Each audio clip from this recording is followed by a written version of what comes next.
Bismillahirrahmanirrahim. Assalamualaikum warahmatullahi wabarakatuh. Alhamdulillahirabbil alamin wassalatu wassalamu ala asyrafil anbiya'i wal mursalin sayyidina wa habibina wa syafi'ina wa maulana Muhammadin wa ala alihi wa ashabihi ajma'in wa ba'du.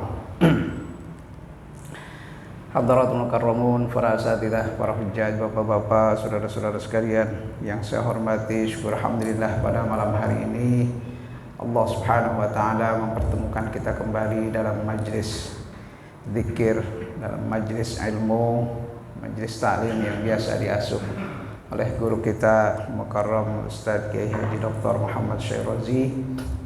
Sambil menunggu beliau, mari sama-sama kita buka majlis kita ini dengan kita bermunajat kepada Allah Subhanahu wa taala. Mudah-mudahan apa yang menjadi hajat kita semuanya senantiasa dimudahkan dan dikabulkan oleh Allah Subhanahu wa taala. Amin ya rabbal alamin.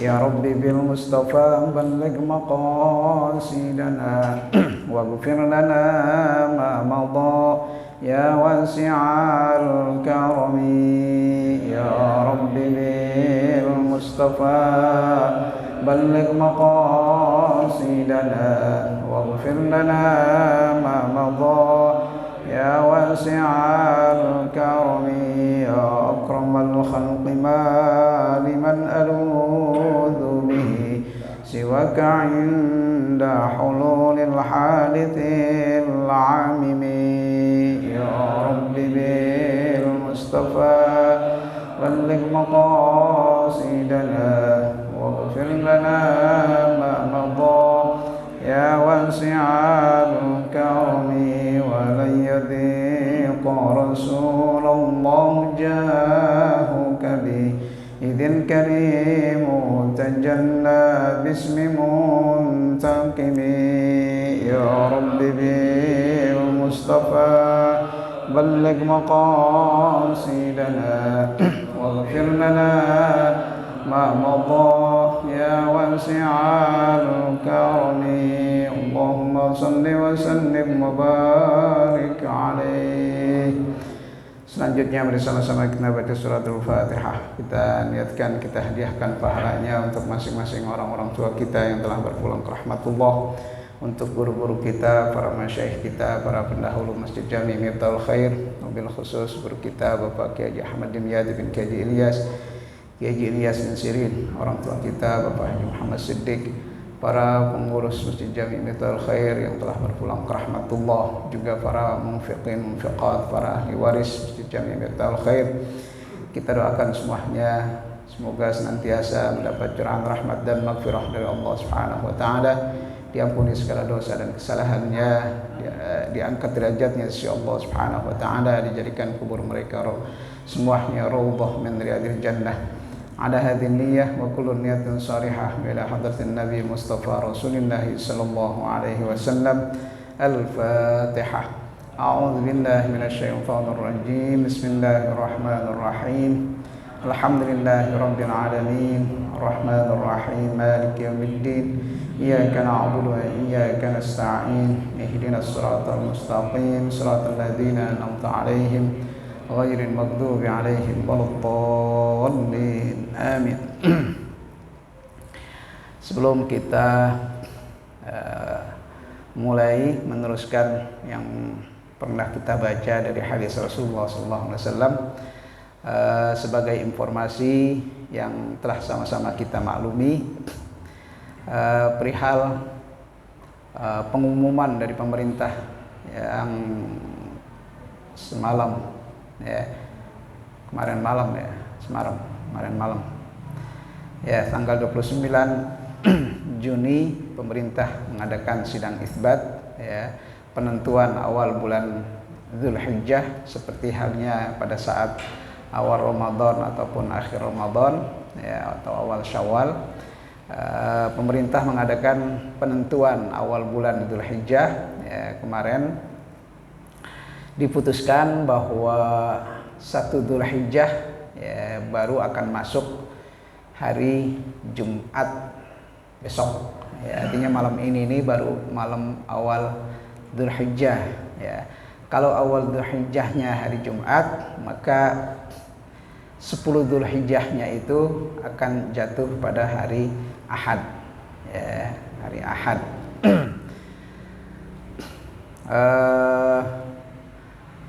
Berkaitan dengan ini ya, memang terjadi perbedaan ya, perbedaan khususnya dengan pemerintah Arab Saudi ya, yang menetapkan bahwa 1 Dzulhijjah itu jatuh pada hari Kamis ya, kemarin. Jadi malam ini ataupun besok itu udah masuk hari kedua bulan Dzulhijjah. Kalau Dzulhijjahnya jatuh di hari Kamis, berarti ya, 10 Dzulhijjahnya itu akan jatuh pada hari Sabtu. Dan pemerintah Saudi sudah menetapkan bahwa wukuf di Arafah itu jatuh pada hari Jumat yang akan datang ya, jadi Jumat akan datang itu udah wukuf ya, wukuf di Arafah. Kalau wukufnya tanggal 9 Dzulhijjah itu hari Jumat ya, secara otomatis ya, hari Sabtunya Idul Adha ya. Sementara pemerintah Indonesia itu menetapkan bahwa 1 Dzulhijjahnya baru besok hari Jumat ya, yang berarti 10 Dzulhijjahnya itu jatuh pada hari Ahad ya. Mungkin kita bertanya-tanya ini gimana ini ya, karena di antara kita juga ada yang mungkin ada yang mau puasa ya, puasa di bulan Dzulhijjah ya. Jadi dalam Al-Quran disebutkan wal fajri wa layalin ashr ya. Para mufassir menyebutkan bahwa 10 malam yang disebutkan di situ atau di ayat itu adalah tanggal 1 sampai tanggal 10 Dzulhijjah ya, pada tanggal 1 sampai 10 Dzulhijjah. Maka banyak ulama yang menganjurkan untuk kita pertama memperbanyak amal soleh ya. Yang kedua ada yang mengambil atau memanfaatkan waktu itu dengan berpuasa di bulan Dzulhijjah ya. Ada yang puasanya dari tanggal 1 ya, tanggal 1, 2, 3 sampai tanggal 9 Dzulhijjah ya, 9 Dzulhijjah. Karena 10-nya Idul Adha, nggak boleh puasa ya.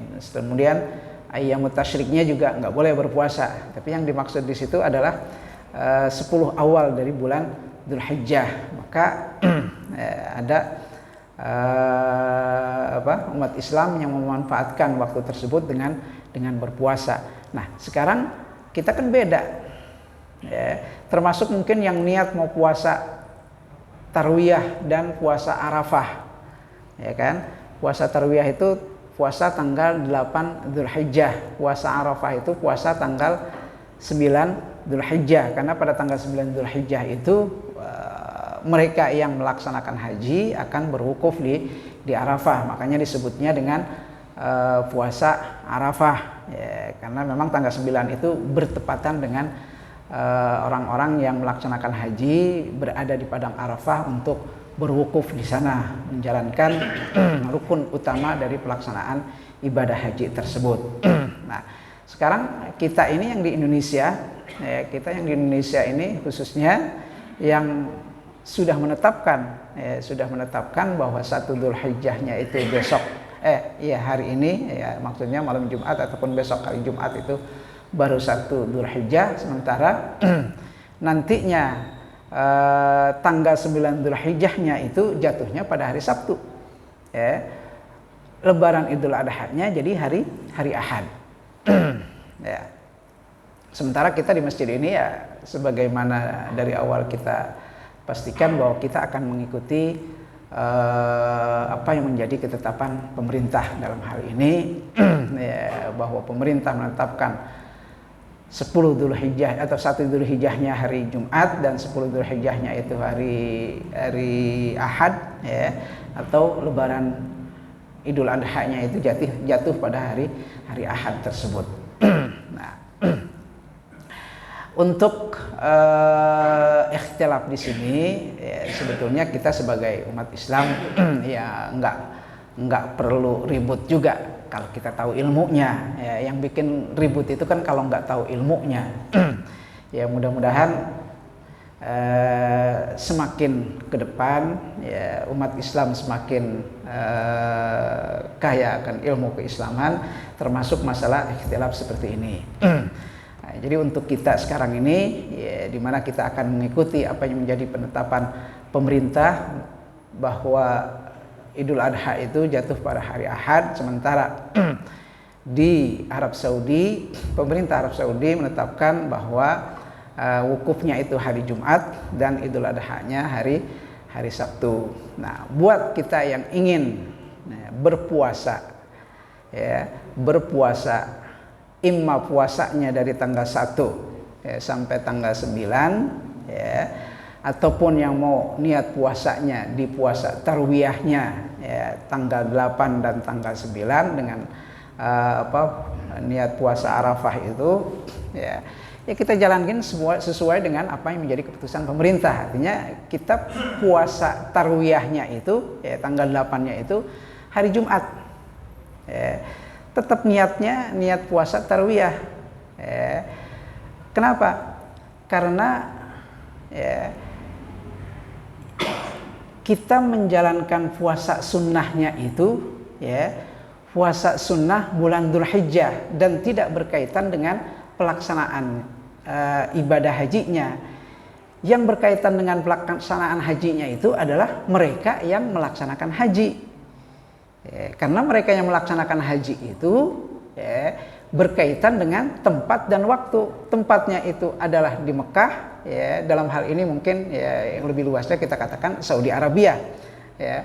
Kemudian tempat wukufnya itu adalah di Arafah, sementara pemerintah Arab Saudi menetapkan bahwa wukuf itu pada hari Jumat. Kemudian Idul Adha-nya jatuh pada hari Sabtu.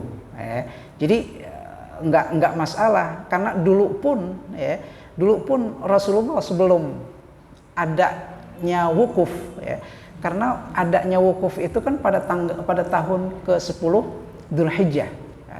Pertama kali dijalankan haji itu pada tanggal 10 Dzulhijjah pada tanggal 10 pada tahun ke-10 ya, bulan Hijriah ya, tahun Hijriah ke-10 ya, 10 Hijriah Rasulullah baru melaksanakan haji, dan itu adalah haji pertama menjadi haji terakhir Rasulullah SAW. Sebelumnya kan belum dilaksanakan. Sementara perintah untuk menjalankan haji itu ayatnya diturunkan pada tanggal atau pada tahun kedua Hijriah. Allah sudah menurunkan ayat tentang pelaksanaan haji itu di tahun kedua Hijriah. Sementara hajinya baru dilaksanakan pada tahun ke-10 Hijriah. Itu yang disebut dengan Hajjatul Wada, itu haji pertama itu dilaksanakan dalam Islam. Ya, Rasulullah haji di sini. Karena sebelumnya kan belum ada orang haji. Ya, sebelumnya orang ya istilahnya ya model umroh gitu aja ya, ibadah di Mekah, belum ada pelaksanaan haji ya, karena Rasulullah belum mengajarkan hajinya, baru ada perintahnya dalam Al-Qur'an. Wa atimul hajja wal umrata lillah. Nah, ayat itu diturunkan pada tahun kedua Hijriah. Nah, tahun ketiga Hijriah, 4 Hijriah, 5 Hijriah, 6 Hijriah, 7 Hijriah, 8 Hijriah, 9 Hijriah. Itu kan belum ada pelaksanaan haji. Sementara Rasulullah sudah menjalankan puasa sunnah 9 Dzulhijjah. Rasulullah sudah menjalankan puasa sunnah 9 Dzulhijjahnya. Jadi 9 Dzulhijjah itu kita puasa sunnahnya itu ya, puasa sunnah 9 Dzulhijjah. Cuma karena memang 9 Dzulhijjah itu biasanya kalau orang yang melaksanakan haji dan berada di Mekah, dia akan berwukuf. Makanya kita lebih mengenalnya dengan puasa Arafah. Padahal awalnya Rasulullah menjalankannya sebagai puasa sunnah itu ya puasa sunnah 9 Zulhijjah. Ya, cuma memang kalau bertepatan dengan pelaksanaan haji, 9 Zulhijjah itu ya adalah waktu di mana orang yang berhaji berada di Arafah untuk melaksanakan wukuf di padang Arafah. Makanya orang-orang yang nggak melaksanakan haji dan menjalankan puasa sunnahnya pada tanggal 9 Dzulhijjah itu menyebutnya dengan puasa sunnah Arafah karena bertepatan dengan pelaksanakan wukuf ya, wukuf di padang Arafah. Jadi buat kita yang ada di Indonesia kalau mau niat puasa dari awal bulan Dzulhijjah ya kita mulai besok hari Jumat ya, kalau mau penuh sampai tanggal 9 Dzulhijjahnya ya, kalau yang mau niat puasanya puasa di hari Tarwiyah dan Arafah yaitu tanggal 8 dan 9 ya berarti puasanya hari Jumat dan hari Sabtu ya, hari Minggunya baru Idul Adha ya. Ya nggak apa-apa ya, sementara mungkin ada saudara kita ya, dalam hal ini yang mengikuti Muhammadiyah itu karena memang dasar penetapan awal bulan itu antara Muhammadiyah dengan pemerintah itu berbeda. Muhammadiyah itu melihat memang kemarin pada tanggal 29 Dzulqa'dah atau 29 Juni itu posisi bulan itu sudah ada tuh, cuma masih di bawah 2 derajat kalau nggak salah 1, berapa gitu ya. Sementara pemerintah Indonesia menetapkan bahwa imkanur ru'yah hilal itu atau kemungkinan bisa dilihatnya hilal itu kalau hilal itu berada pada posisi 3 derajat atau lebih. 3 derajat. Dulu awalnya 2 derajat, sekarang 3 derajat. Yang memungkinkan untuk adanya imkan atau kemungkinan bisa dilihatnya hilal itu kalau hilal berada pada posisi 3 derajat atau lebih. Nah, dalam hal ini kesepakatannya pemerintah Indonesia, kemudian Singapura, Malaysia dan Brunei ya, sama penetapannya. Standarnya itu. Nah, sementara dari organisasi Muhammadiyah itu menetapkan ya buat mereka bahwa posisi hilal berapapun adanya karena dia menghitungnya dengan hisab ya, dengan hisab itu berapapun posisinya entah itu ya 0, sekian ya, kalau sudah ada ya, walaupun posisinya sangat rendah gitu ya, di bawah 2 derajat atau bahkan mungkin ya 0, sekian gitu ya, itu berarti sudah ada. Makanya mereka memakai istilah wujud itu ada ya, wujudul hilal artinya hilal itu udah ada gitu. Masalah posisinya nggak diperhitungkan untuk mereka karena dengan hisab itu, dengan hitungan kalkulasi seperti itu ya, bisa dihitung bahwa sekarang ini hilal ini sudah ada walaupun posisinya ya, masih sangat rendah gitu. Makanya buat Muhammadiyah menetapkan kalau 29 Juni ataupun 29 Dzulqa'dah kemarin itu adalah akhir dari Dzulqa'dah, kemudian Kemisnya itu 1 Dzulhijjah ya, Kemis 1 Dzulhijjah. Kalau 1 Dzulhijjahnya hari Kemis berarti wukuf di Arafahnya hari Jumat, kemudian puasa Idul Adha-nya jatuh pada hari Sabtu.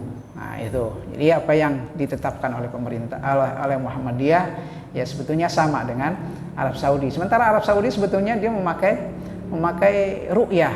Ya, Saudi itu memakai ru'yah. Cuman kan antara Indonesia dengan Saudi ini ada perbedaan waktu. Ada jeda waktu kalau nggak salah selisihnya 3 jam. Ya. Kalau maghrib kita di sini jam berapa? Jam 6 kurang gitu. Nah, di sana maghribnya pada saat kita maghrib di sini atau menjelang maghrib di sini, di sana masih jam jam 3 ya, 3 sore.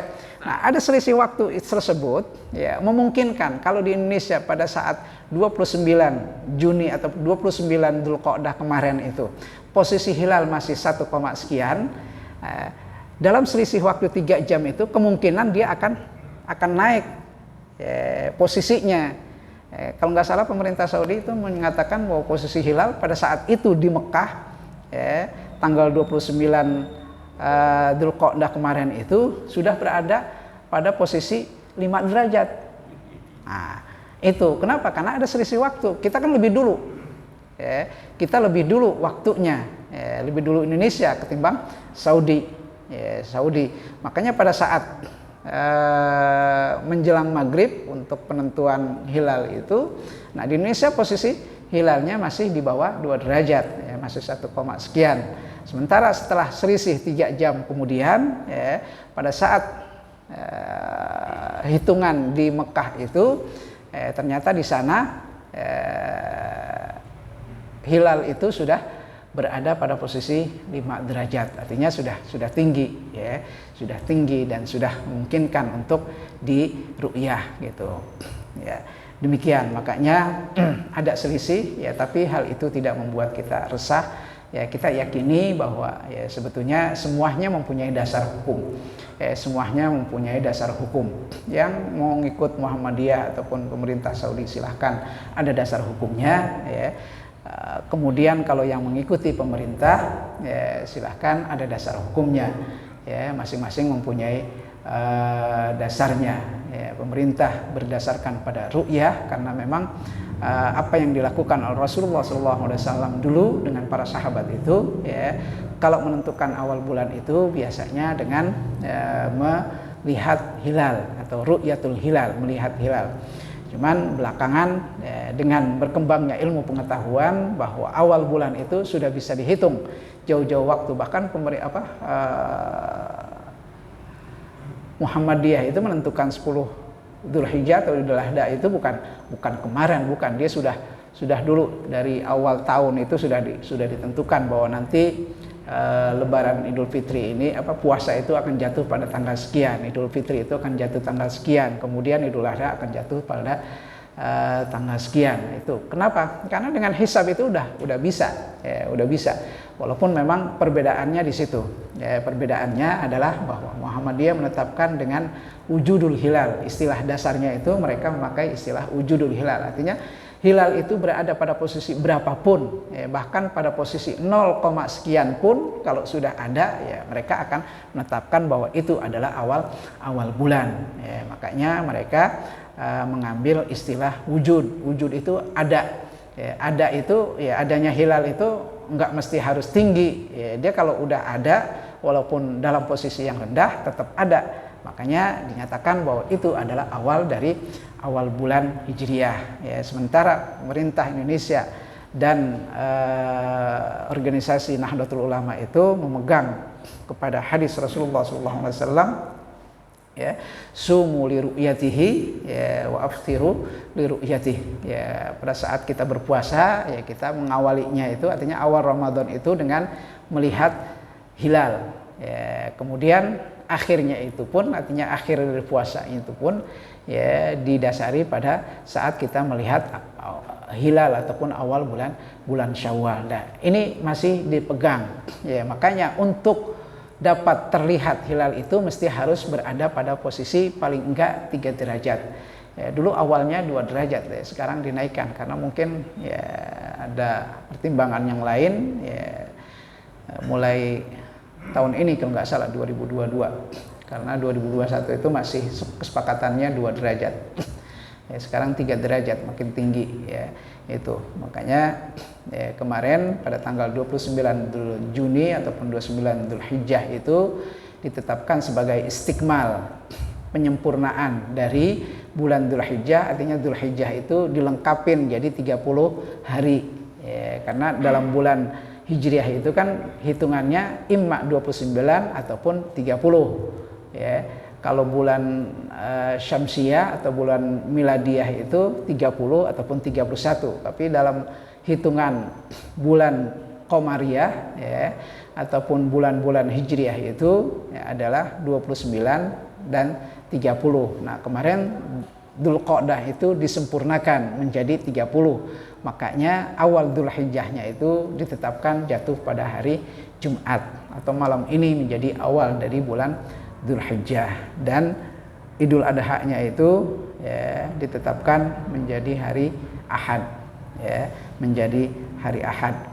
Jadi buat kita yang mau puasa ya, hari Tarwiyah tetap kita jalankan pada tanggal 8 dan 9 Dzulhijjah seperti yang ditetapkan oleh pemerintah, yaitu pada hari Jumat dan hari Sabtu tanggal 9-nya. Walaupun di sana di Arab Saudi ya, saudara-saudara kita yang tahun ini mendapat panggilan Allah Subhanahu wa taala untuk menjalankan ibadah haji, mereka akan melaksanakan wukufnya itu pada hari Jumat, kemudian hari Sabtunya mereka menjalankan Idul Adha ya, itu.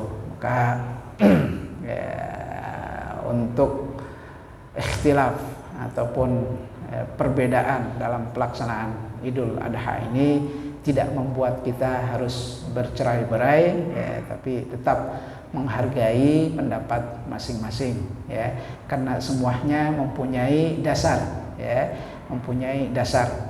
Sementara kita di masjid ini ya, di masjid ini kita akan mengikuti apa yang menjadi keputusan pemerintah. Jadi kita akan melaksanakan Idul Adha-nya itu pada hari Ahad ya, pada hari Ahad seperti tahun-tahun sebelumnya, ataupun juga sama seperti ketetapan pada saat penetapan Idul Fitri, kita senantiasa mengikuti apa yang menjadi keputusan dari pemerintah Indonesia ya.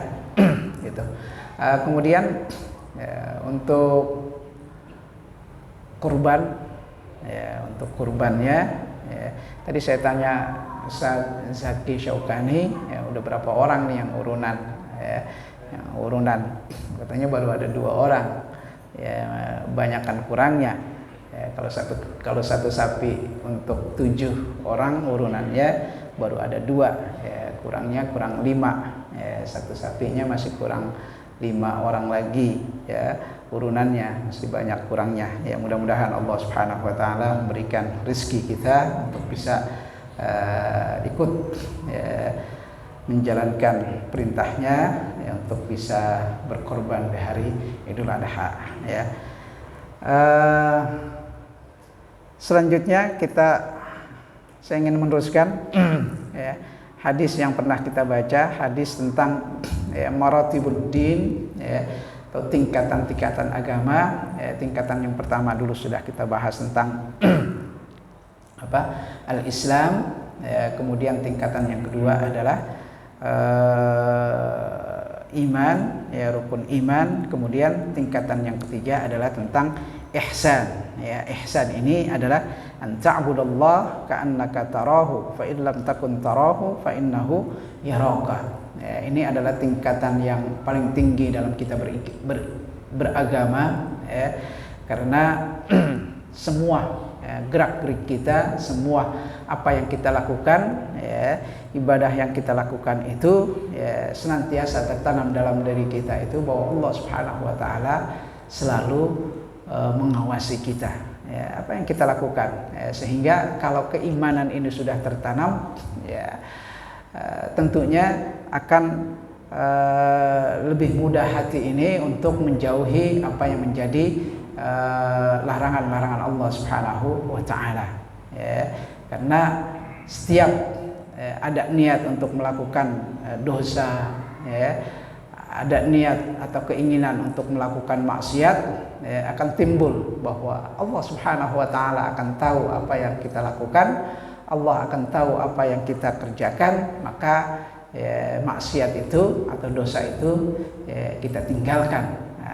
Tujuannya seperti itu. Nah, seperti yang pernah saya sampaikan, kisah bagaimana seorang anak kecil ya, wanita anak kecil yang di tengah malam ya, berbincang dengan sang ibu ya, sementara keluarga ini ya, kesehariannya adalah menjual susu ya, menjual susu kambing, susu binatangnya itu kambing.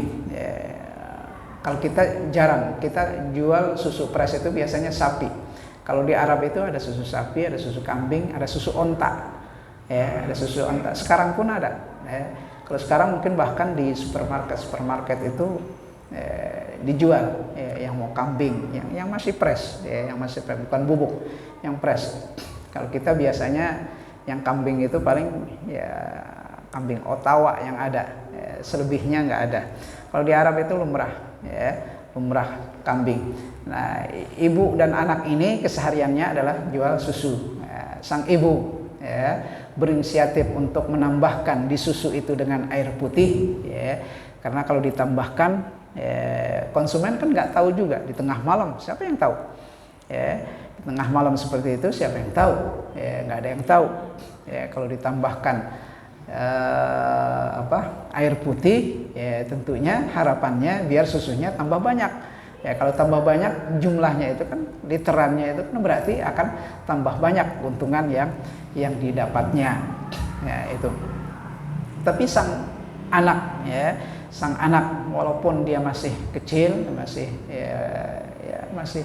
sekecil lah, mungkin sekitar umuran anak kelas 5, kelas 6 SD itu, seperti itu, seumuran itu 10 sampai 12 tahun, dia sudah bisa berpikir, bahkan dikatakan kepada ibunya, wahai ibu, seandainya Amirul Mukminin, karena standarnya saat itu adalah Amirul Mukminin, posisi pemerintahan tertinggi pada saat itu adalah Amirul Mukminin, pada saat itu adalah atau pada peristiwa tersebut terjadi pada saat Khalifah Umar bin Khattab menjadi Amirul Mukminin. Sang ibu mengatakan bahwa kalau kita tambah air, tentunya nggak ada yang tahu, bahkan Amirul Mukminin pun tidak tahu. Umar itu nggak tahu. Tengah malam seperti ini nggak ada pejabat pemerintah yang mengawasi kita. Tidak ada aparat pemerintah yang mengawasi kita. Kita tambahin aja air, biar jumlahnya lebih banyak. Tentunya kita akan mendapatkan keuntungan yang lebih banyak. Tapi sang anak mengatakan kepada ibu, wahai ibu, seandainya kalaulah pun Amirul Mukminin tidak melihat kita, tidak menyaksikan kita, tidak tahu apa yang kita lakukan, tapi ingatlah bahwa Rabb, Tuhannya Amirul Mukminin, yaitu Allah Subhanahu wa taala, pasti akan mengawasi kita, pasti tahu apa yang kita lakukan. Ini adalah tingkatan ihsan. Seorang merasa bahwa yang memperhatikan pekerjaannya, yang memperhatikan amalannya, yang memperhatikan tingkah lakunya, semuanya itu adalah Allah Subhanahu wa taala. Kalau seorang sudah merasa bahwa semua tingkah lakunya itu akan diawasi oleh Allah Subhanahu wa taala, pastinya dia juga akan lebih berhati-hati untuk melakukan kemaksiatan, untuk melakukan dosa seperti yang dikisahkan dalam kisah tersebut. Akhirnya sang ibu tidak jadi untuk menambahkan air, karena dengan apa yang diingatkan oleh anaknya, kalaulah Amirul Mukminin tidak mengetahui apa yang mereka lakukan, tapi pastinya Rabb, Tuhannya Amirul Mukminin, Allah Subhanahu wa taala itu maha tahu. Allah maha tahu. Akhirnya tidak terlaksana apa yang menjadi keinginan sang ibu. Artinya sang ibu itu diingatkan oleh anaknya, dan ini adalah tingkat ihsan, tingkat keberagamaan kita yang sangat tinggi. Kita bukan hanya percaya kepada Allah Subhanahu wa taala, tapi kita yakin bahwa Allah Subhanahu wa taala senantiasa mengawasi gerak-gerik kita, mengawasi tingkah laku kita, apapun yang kita kerjakan. Entah yang kita kerjakan itu di tengah orang lain, atau di mata orang lain, atau pekerjaan itu kita lakukan pada saat kita berada dalam kesendirian. Karena dalam Al-Quran pun disebutkan, tidaklah seorang berada pada 3 orang kecuali Allah Subhanahu wa taala yang keempatnya. Tidak ada 4 orang kecuali Allah menjadi kelimanya. Begitu selanjutnya. Kalau kita berada di satu ruangan dengan 3 orang, pasti yang keempatnya itu adalah Allah Subhanahu wa taala. Jadi apa yang menjadi kemufakatan kita bertiga itu pasti akan dilihat oleh Allah Subhanahu wa taala. Demikian. Kemudian selanjutnya ya, hadis ini qala fa akhbirni anil mana? Qala fa akhbirni anis sa'ah. Ya, kemudian ya, ceritanya ini ya, ini kan cerita apa?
Apa itu hari kiamatnya atau maksudkan kapan itu hari kiamat.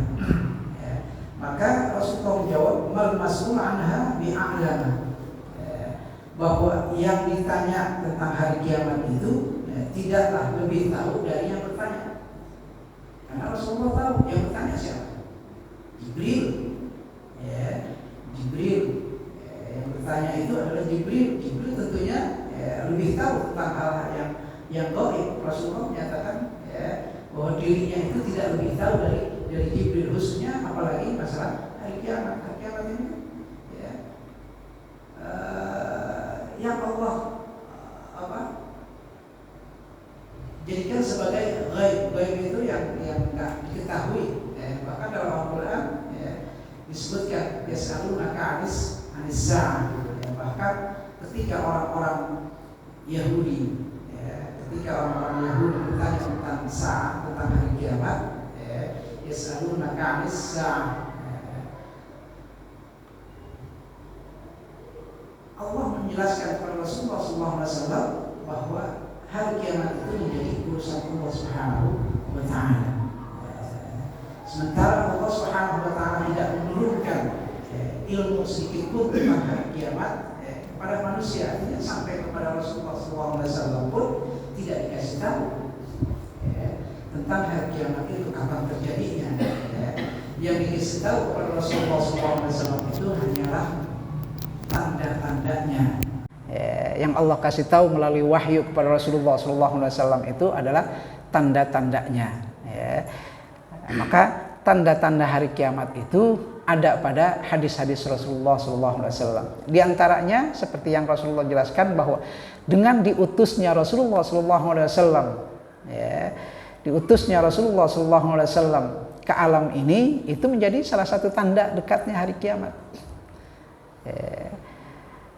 Itu mal mas'ul anha bi'a'lama minas sa'il. Kata Rasulullah ketika ditanya oleh Jibril tentang hari kiamat, bahwa yang ditanya itu artinya dirinya, al-mas'ul yang ditanya itu tidak lebih tahu dari yang bertanya. Makanya setelah itu Jibril bertanya kepada Rasulullah SAW, qala fa akhbirni an amaratiha. Kalaulah kamu merasa bahwa kamu tidak lebih tahu dari yang bertanya, artinya kalaulah kamu ya Muhammad tidak lebih tahu dari aku yang bertanya, kalau gitu, kata Jibril, kalau gitu fa akhbirni an amaratiha. Kalau gitu kasih tahu aja dah tanda-tandanya. Kasih tahu saja tanda-tandanya. Nah, di sini Rasulullah SAW menjelaskan tentang tanda-tanda dari hari kiamat. Yang pertama itu ya, di antaranya adalah antaridal amatu rabbataha wa antaral hufatal urat al-alah ri'a asya yatatawaluna fil bunyan.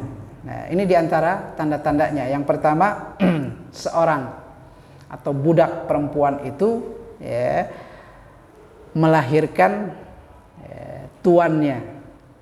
Nah, ini bahasanya sedikit ya, membutuhkan penjelasan. Kok budak amah itu budak perempuan? Ya, amatun, amah itu. Nah, budak itu dulu masih ada zaman perbudakan pada zaman jahiliyah. Ya. Makanya dalam Islam itu banyak kafarat, ya, banyak dosa yang bisa disebut yang bisa ditebus dengan memerdekakan hamba.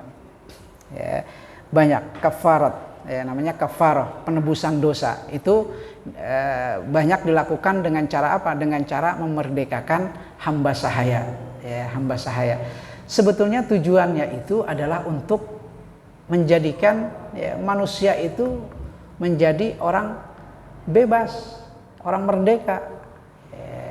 Makanya kalau ada kesalahan, Islam itu menganjurkan bebaskan budak, bebaskan budak.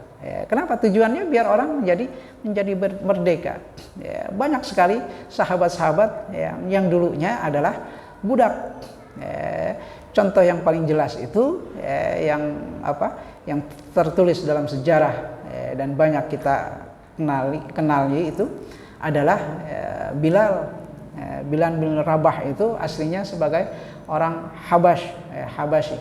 Habasyi itu kalau sekarang itu daerah Ethiopia mungkin, ya, daerah Ethiopia, ya, Negro di Afrika, ya, hitam.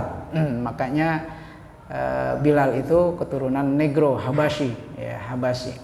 Kalau sekarang daerah Eritrea ataupun Somal, ya, itu yang kulitnya hitam. Bahkan ada di antara mereka itu yang kulitnya lebih hitam lagi. Mereka kalau dibilang orang Negro, ya, orang Negro. Saya pernah di Sudan. Di Sudan itu juga termasuk keturunan Negro, ya, kita bilangnya Negro, kulitnya hitam. Mereka kalau dibilang hitam nggak tersinggung. Ya, kalau kita bilang aswad nggak tersinggung. Ya, mereka tersinggung kalau dibilang azraq. Azraq itu apa? Biru. Ya, memang ada. Khususnya waktu di Sudan itu, dulu waktu saya di sana, Sudan itu masih satu antara Sudan Utara dengan Sudan Selatan. Yang Negro itu, yang hitam itu, kalau Sudan Utara itu dia lebih kulitnya hitam tapi mendekati ke sawo matang, ya, seperti kulit kita gitu. Bahkan mereka juga ada yang kayak orang Arab gitu, kayak orang Yaman. Nah, yang selatan ini banyak Negro, ya, Negro. Nah, itu mereka kalau kita lihat memang hitamnya itu bukan apa ya, kalau orang kampung saya bilang keling. Hitamnya itu hitam keling sampai ke biru-biruan gitu. Makanya mereka kalau kita bercanda dengan mereka gitu, kita sebut iswid itu, mereka nggak tersinggung, ya, nggak tersinggung. Mereka tersinggung kalau kita bilang kulitnya itu biru, azraq, itu mereka tersinggung. Dan yang kedua, ucapan kalau kita bilang kurud, kurud itu kirdun, kerak. Nah, itu mereka tersinggung kalau kita bilang itu, kalau kita lagi bercanda, ya, itu termasuk Bilal. Bilal itu keturunan Habasyi, hitam. Dan dia awalnya, ya, sebelum masuk Islam adalah seorang budak yang akhirnya ditebus, ya, oleh Abu Bakar Siddiq, ya, sehingga dia menjadi orang merdeka. Nah, dalam hadis ini disebutkan antaridal amatu rabbataha, ya, antaridal amatu rabbataha, seorang budak perempuan melahirkan majikannya. Ya, Rabbun ini yang dimaksudkan adalah majikan. Budak itu, ya, dia posisinya, statusnya sama seperti barang. Dia bisa dijual belikan. dia bisa dijual belikan. Makanya dalam Islam pun artinya orang yang punya budak perempuan dia boleh dikawini, artinya digauli. Nah, dia kalau udah punya anak dari majikannya itu, dari tuannya itu, kan digauli sama majikannya sehingga dia hamil kemudian melahirkan, dia menjadi bebas. Anaknya menjadi bebas, menjadi merdeka. Nah, bisa jadi nanti anaknya ini dia menjadi budak, anaknya ini kan menjadi merdeka, anaknya dia, tentunya anaknya ini karena menjadi merdeka, ngikut ke bapaknya, menjadi tuannya. Ini yang disebut sebagai antalidal amatu rabbataha. Salah satu di antara, kalau udah terjadi seperti itu ya dulu memang sudah terjadi. Banyak budak-budak yang digauli oleh para majikannya, sehingga melahirkan anak bagi tuannya. Anak itu yang ikut jadi tuannya, jadi merdeka, seperti itu. Bahkan yang tadi saya katakan bahwa sebetulnya selain ini pun dengan diutusnya Rasulullah SAW itu juga sudah menjadi tanda bahwa hari kiamat itu sudah dekat, sudah dekat. Itu. Kemudian wa antarul hufatul urat al-alah ri'a asyad yatatawaluna fil bunyan.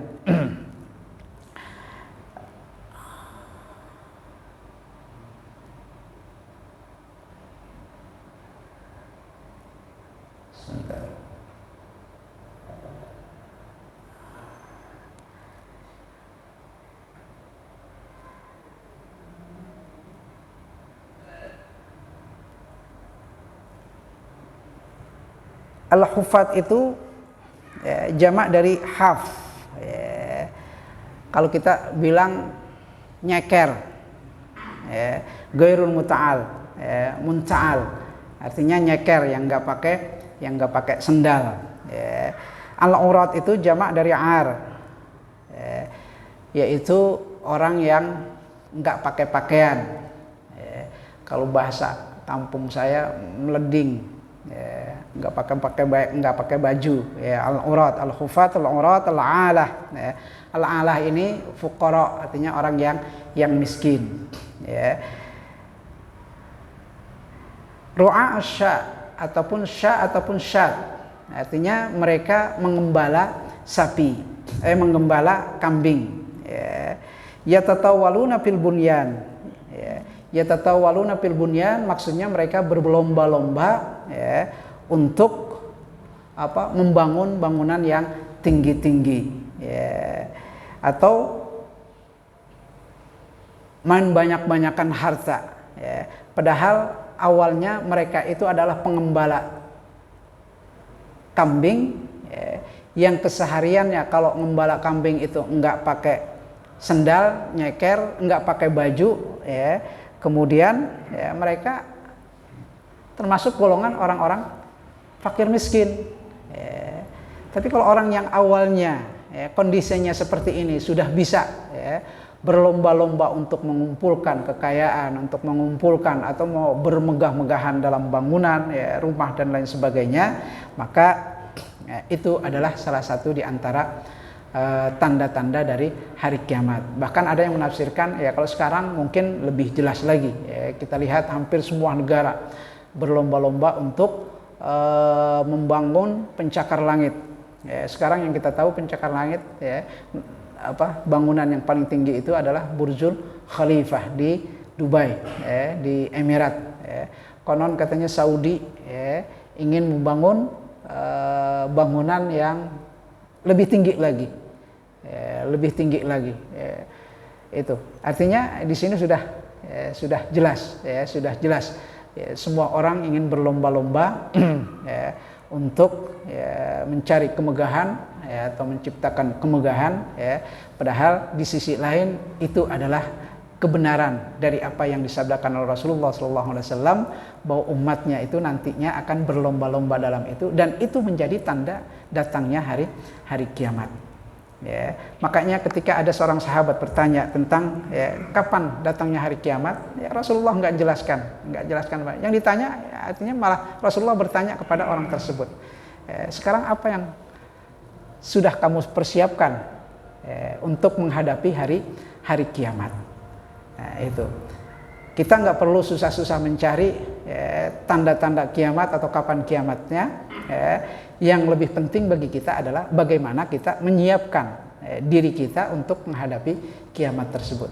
Seandainya kiamat kubro yang disebutkan dalam hadis ini ataupun yang disebutkan dalam Al-Qur'an, yas'alunaka 'anis sa'ah, yang disebutkan dalam Al-Qur'an tentang hari kiamat datangnya nanti, hari kebangkitan tersebut, itu memang tidak terjadi dalam waktu dekat ini, pastinya kita juga akan mengalami kiamat sugro. Masing-masing kita akan mengalami kiamat sugro. Apa kiamat sugro itu? Yaitu kematian. Kita kalau sudah mati itu kan udah nggak bisa lagi beramal soleh, udah nggak bisa lagi berbuat kebaikan yang menambah pahala kita, sudah nggak bisa lagi. Artinya itu sudah habis. Dengan kiamat sugro aja, itu berarti kita sudah habis, sudah nggak bisa lagi melakukan amal soleh, sudah tidak bisa lagi melakukan pahala. Maka benar apa yang dipertanyakan oleh Rasulullah kepada sahabat yang menanyakan tentang hari kiamat itu, apa yang sudah kamu persiapkan kalau datangnya hari kiamat tersebut.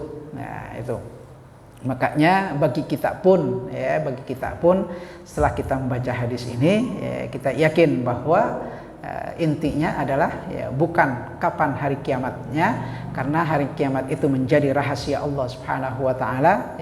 Bisa saja mungkin tahun depan, bisa saja mungkin kapan, kita nggak tahu kapan Allah Subhanahu wa taala akan mendatangkan hari kiamat tersebut.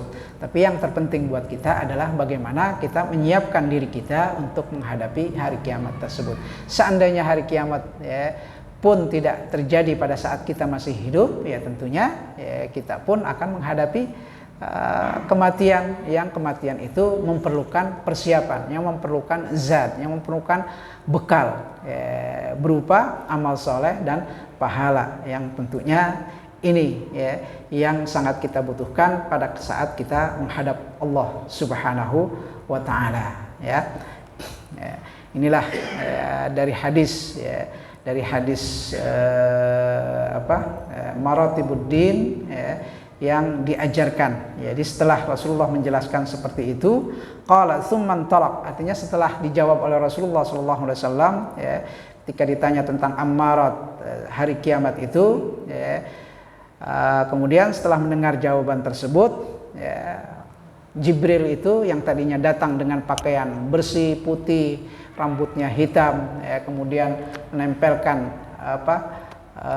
kakinya, dengkulnya ke dengkul Rasulullah sehingga pahanya itu berdekatan, mengajarkan tentang Islam, mengajarkan tentang iman, mengajarkan tentang ihsan, kemudian mengingatkan tentang hari kiamat, kemudian Rasulullah menjelaskan tentang amaratnya, tanda-tandanya, kemudian setelah itu dia pergi, summan talaqa. Intalaq itu artinya dia pergi. Falabitha maliya thumma qala li ya Umar atadri manis sa'il, qultu Allah wa rasuluhu a'lam, qala fa innahu Jibril atakum yu'allimukum dinakum. Jadi setelah orang itu pergi, kemudian Rasulullah SAW, para sahabat juga terdiam kan, mendengar percakapan dua insan di sini, antara Rasulullah dengan awalnya belum diketahui siapa orang itu, setelah dia pergi baru Rasulullah mengasih tahu kepada Umar, ya Umar, atadri manis sa'il, kamu tahu nggak tadi yang tanya, yang duduk di depanku, siapa yang bertanya di depanku? Qultu Allah wa rasuluhu a'lam. Ini adab, etika para sahabat Rasulullah SAW ketika Rasulullah bertanya, atadri manis sa'il, tahu nggak kamu siapa yang bertanya? Mungkin ada yang bertanya, mungkin ada yang tahu pada saat itu, mungkin biasanya apa yang menjadi pertanyaan Rasulullah SAW yang seperti ini nih pertanyaannya, pasti para sahabat itu etikanya, adabnya itu, sopan santunnya kepada Rasulullah mengatakan qultu Allah wa rasuluhu a'lam. Ya, pernah kita dengar cerita Abdullah ibnu Umar dulu yang diceritakan sama Ustaz Syarazi dalam kajian tarbiyah itu, ketika pertanyaannya yang padahal dia tahu, dia tahu jawabannya. Dia tahu jawabannya tapi nggak berani mengungkapkan, karena memang adab dan etika para sahabat itu mengatakan kalau ditanya oleh Rasulullah pasti jawabannya Allah wa rasuluhu a'lam, Allah dan Rasulnya yang lebih tahu. Mereka nggak mau menggurui, walaupun mereka tahu nggak berani menjawab, maka jawabannya itu pasti Allah wa rasuluhu a'lam, Allah dan Rasulnya yang lebih tahu. Itu adalah etika, itu adalah adab, itu adalah akhlak murid kepada guru. Karena para sahabat itu semuanya menganggap dirinya adalah muridnya Rasulullah SAW. Maka ketika ditanya mereka nggak mau jawab, pasti jawabannya mereka akan mengatakan Allah wa rasuluhu a'lam, Allah dan Rasulnya maha tahu, yang lebih tahu. Qala fa innahu Jibril, baru Rasulullah SAW menjelaskan. Waktu ditanya, tahu nggak tadi yang ditanya? Maka Umar mengatakan Allah dan Rasulnya yang lebih tahu. Fa innahu, kata Rasulullah SAW, fa innahu Jibril atakum yu'allimukum dinakum. Itu barusan adalah Jibril. Yang awalnya diceritakan ada seorang laki-laki ganteng, pakai pakaiannya putih, rambutnya hitam kelam, datang menghadap langsung kepada Rasulullah. Awalnya para sahabat nggak ada yang tahu. Nggak ada yang tahu kalau itu Jibril. Baru terakhir dikasih tahu oleh Rasulullah SAW bahwa itu adalah Jibril yang datang ke sini untuk mengajarkan agama kepada kalian. Karena yang dengerin itu kan para sahabat saat itu. Waktu terjadi peristiwa itu, Jibril datang menghadap Rasulullah sampai dengkulnya diadu, ditanyakan tentang Islam, ditanyakan tentang iman, ditanyakan tentang ihsan, kemudian ditanya tentang hari kiamat.